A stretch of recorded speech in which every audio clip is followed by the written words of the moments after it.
Okay, it's day 3. Now, from day 2, I took all the parts I broke down from day 1 and washed them. And now they're drying. But there's nowhere for me to put all these clean parts on.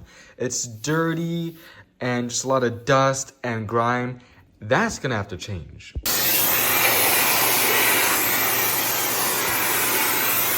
I have to vacuum all this up. Some all-purpose cleaner.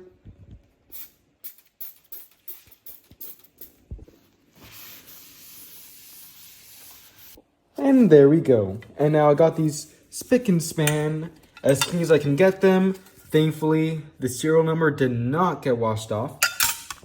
And I might have to do the same for these, but I'm a little hesitant. I might just, wipe them down. Honestly, it was a lot of work just taking out the E-clips. And those are probably gonna get dirty. I got the front ones mainly clean because the rear, they will get statistically more dirty because, of course, the wheels spin back there, more definitely. But there are some issues, specifically with this exhaust. Now, if you don't know, this exhaust was mainly made for the Nitro Stampede and the Nitro V, both running the Pro 15 engines. And the issue with this one is this one leaks oil, as I mentioned in part 1.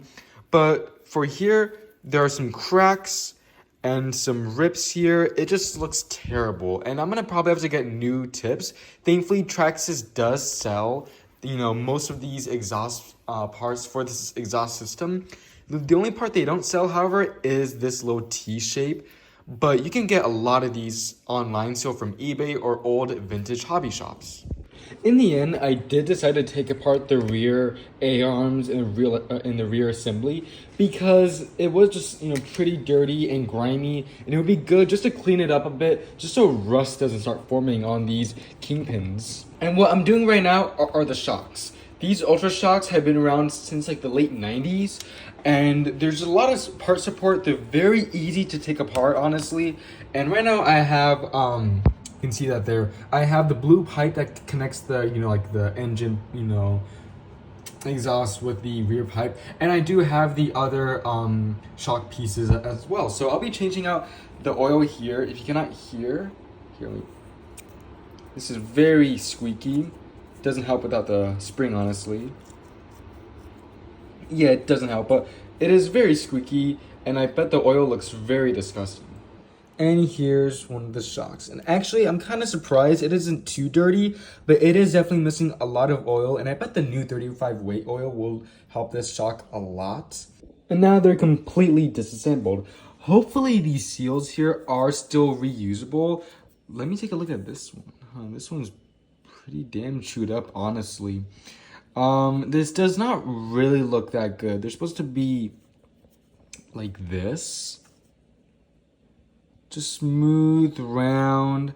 That one is really concerning. And I did notice as well, like one of the shocks as well, these seals did fall off pretty easily as well, but I'm not too worried about that. I do know that it will inhibit a bit of my progress on this build. I can do the shocks another time. I might even have some seals with me, some spare ones, but we'll see.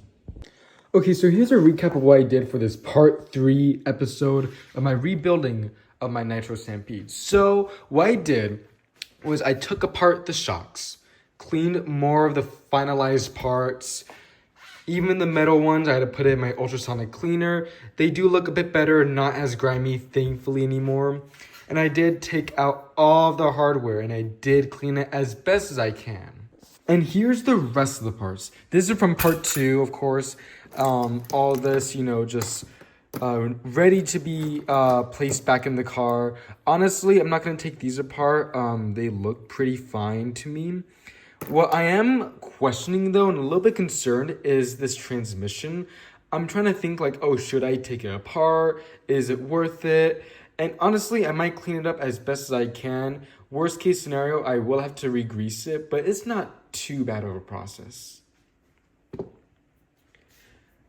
But yes, here's what we have for this part 3, and hopefully you'll join me for part 4 when I start putting this car back together. Thank you for watching.